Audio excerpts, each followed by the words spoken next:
One day Jesus told his disciples a parable to show that they should always pray and never give up. There was a judge in a certain city, he said, who neither feared God nor cared about people. A widow of that city came to him repeatedly, saying, give me justice in this dispute with my enemy. The judge ignored her for a while, but finally he said to himself,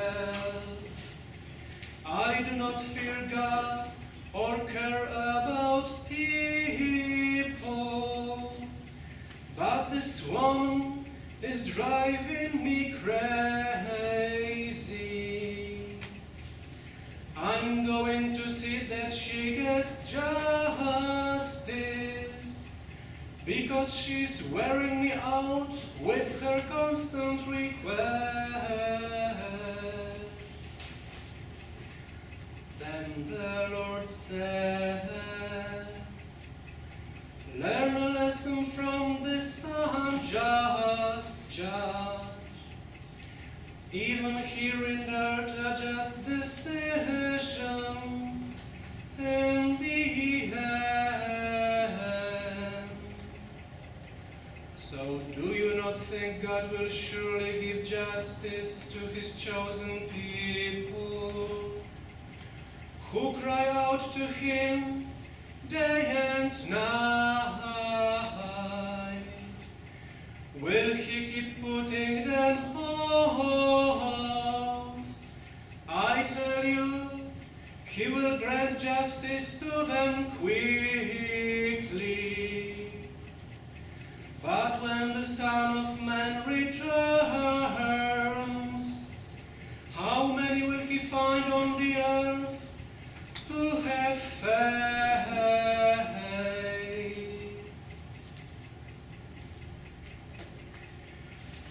The Gospel of the Lord. Thanks be to Christ.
Texas for the Holy Synod of the Ecumenical Communion. And when I arrived there, there were the St. Matthew's delegation. And I want to introduce some of them that were there. There was John Dean and Jenny, if you would raise your hand. Well, who else was there? Karen. Oh, Karen. There you are, right there. And also a few others that attend the 8 o'clock Mass. And so after being present there at the Synod, then I came back. And it wasn't the same vehicle. The one I drove was destroyed. I rented the vehicle and went to Dallas, and then someone ran a red light and destroyed the vehicle. Fortunately, or providentially, it was only myself and my son Matthew in the car. He was in the passenger seat, and you know, it's surreal when you go through something like that. And I didn't even see the bags come out to save our lives. It was so fast. All I noticed is that the car finally, after spinning, came to a stop, and the bags were already deflated all around me. It took a while for me to realize that I wasn't wearing my glasses anymore. But my greatest fear was, in that moment, like any other parent, I was worried about my son who was sitting next to me. So he had some minor injuries, and so he has now a dramatic story we can tell others about this experience. So the rent-a-car agency was very good to us, and we were able to get a new car and drive back to California. But this time, I came back with more passengers. Not only did I have my the original 3 passengers with me, but I added 3 more. So there were 7 of us crammed in that vehicle, and so I brought them back here to introduce them to you if you haven't yet had a chance to meet our friends from Poland. And Father Tomasz, will you stand up, and we welcome you to stand up. Deacon Sebastian, who sang it. And where is Lukáš? Oh, there you are. Are you standing up? Oh, there you are.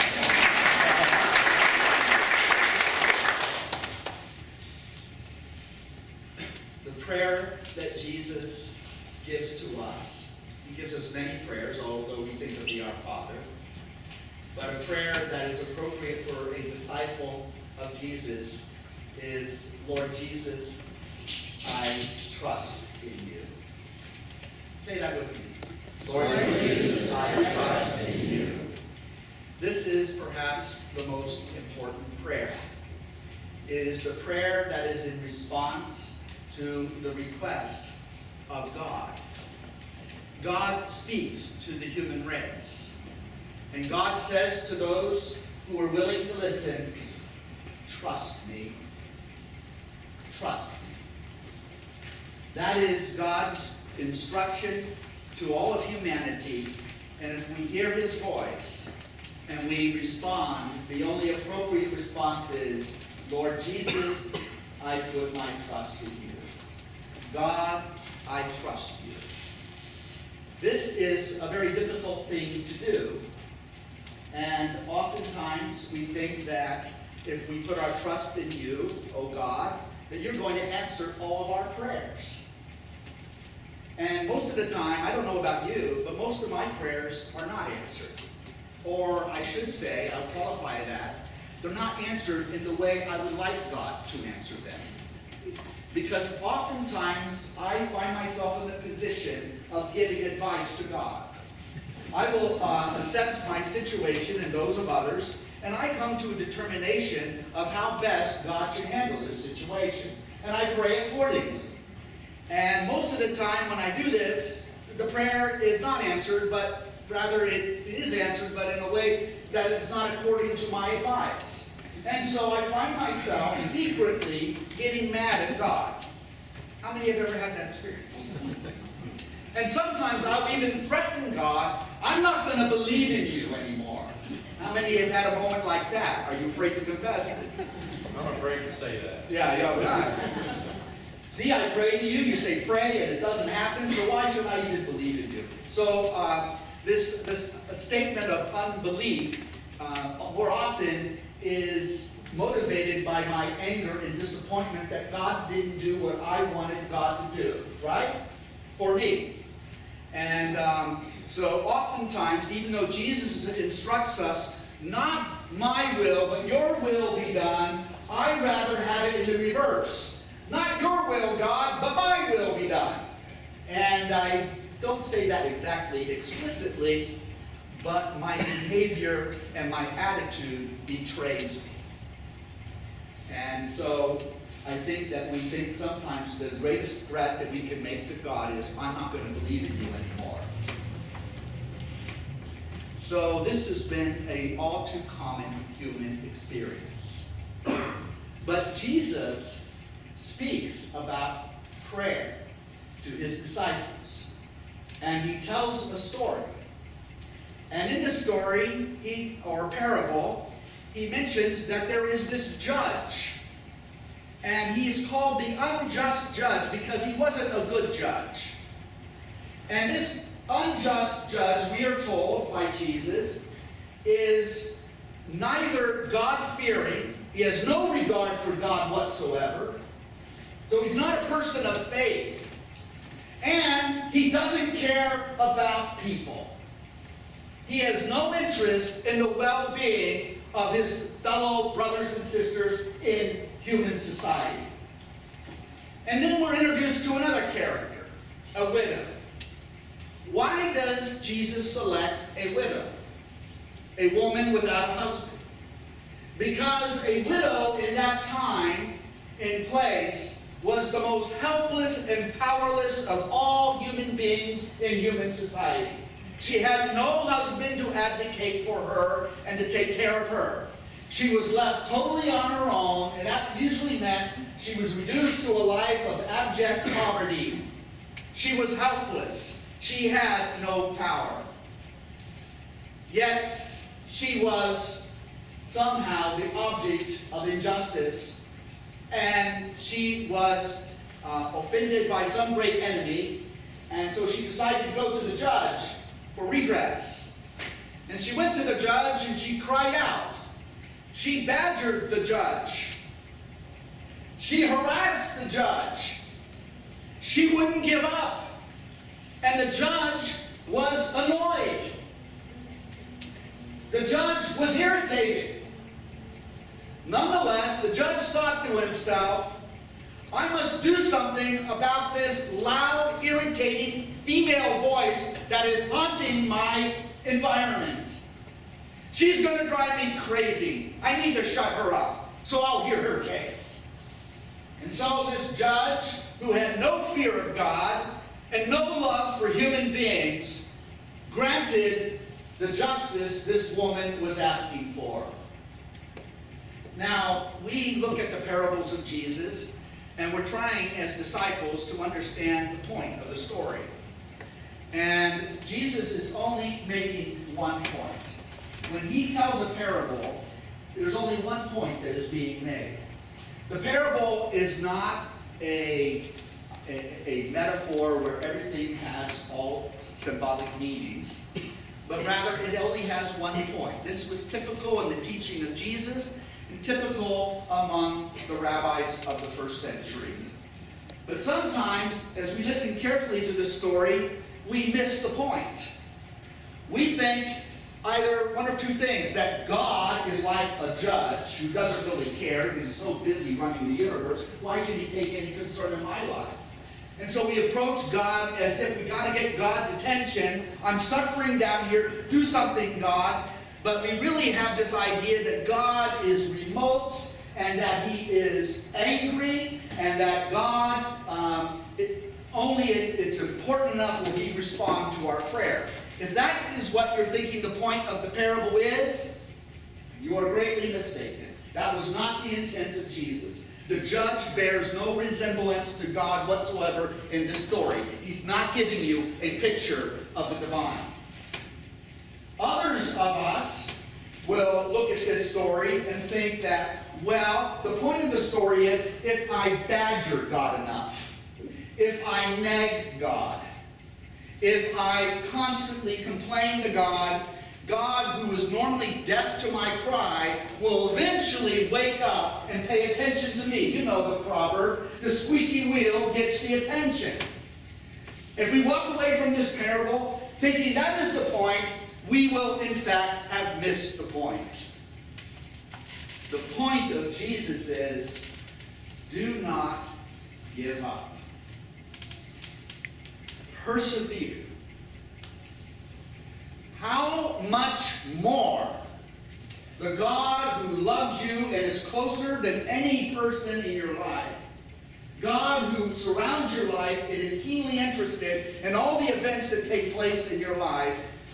A God who is supremely loving, so much so that in the Revelation to John the Apostle, he says that God is in fact love. God is the embodiment of love. God is merciful and kind. So if an unjust human judge with all of their flaws and disappointments, who may not fear God and have no love for human beings, if that judge will move at the persistent cries of the widow, how much more a God who is ever close to you, your companion in your mysterious journey of this life, for we know not where we are going, we know not the unexpected twists and turns, all the mystery of life's journey, but we know that we are not alone. We have a companion who constantly accompanies us, and we are called to persevere.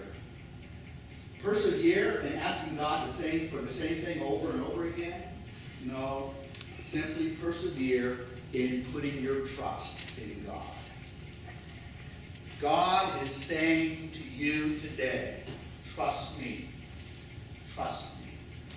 And our response to God's instruction, to God's wisdom is, Lord Jesus, I put my trust in you. I will trust you. I will trust God when things are going well for me and everything is going my way. And I will trust you when I get that raise at work for the job that I am doing.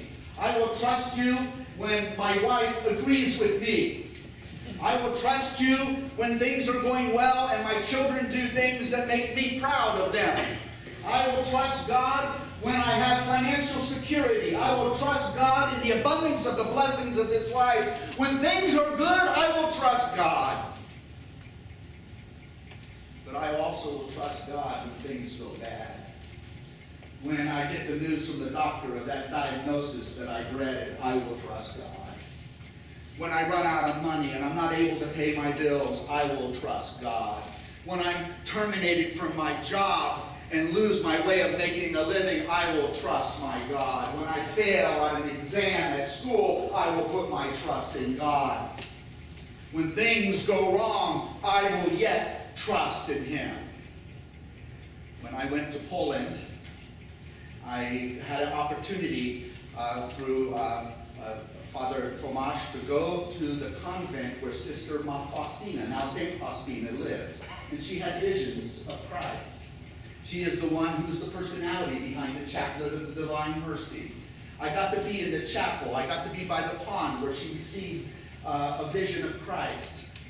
And she wrote down this prayer, "My Jesus, I trust in thee."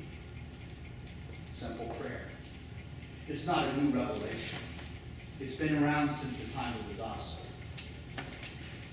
31 years ago, we opened St. Matthew's. And one thing that I noticed, that when I opened St. Matthew's when I was 30 years old, that most all the people that came to St. Matthew's at that time were about my age. But I noticed over the years, now I am 60 years of age, and most of the people at St. Matthew's are about my age, 60 years of old age. And so in recent years, I became quite anxious with the reality that there's not very many of what we call the millennials, the millennial generation in our church. You all have gotten old with me. We were young once, but now we are an older congregation. Now, if this persists, we're going to have a serious problem. So about a year ago, I gathered what few millennials we had here in the community, and I said, have dinner with the bishop. And we went to St. Junia House, and we had dinner, and I talked to them. I said, how can I attract your generation to St. Matthew's Church?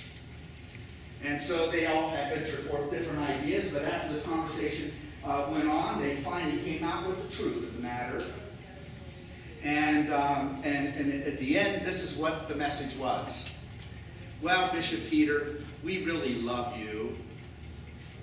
But you know, if you really want millennials to come to St. Matthew's, have a millennial priest. Oh. So I've been praying for a millennial priest, and God doesn't seem to be answering my prayer. I'm even badgering God. I'm complaining. I'm bugging God to answer this prayer. And then I realized, as I was driving back in this rented vehicle from Dallas, Texas, I had a car full of millennials. One was a priest, one was a deacon, and another was a deacon. And I realized God's been answering my prayer all along. There are millennials who are embracing the faith. There are millennials that God is calling into ministry. And so as I was driving back, I was feeling great comfort in my heart because God was answering my prayer. Now, these are visible signs.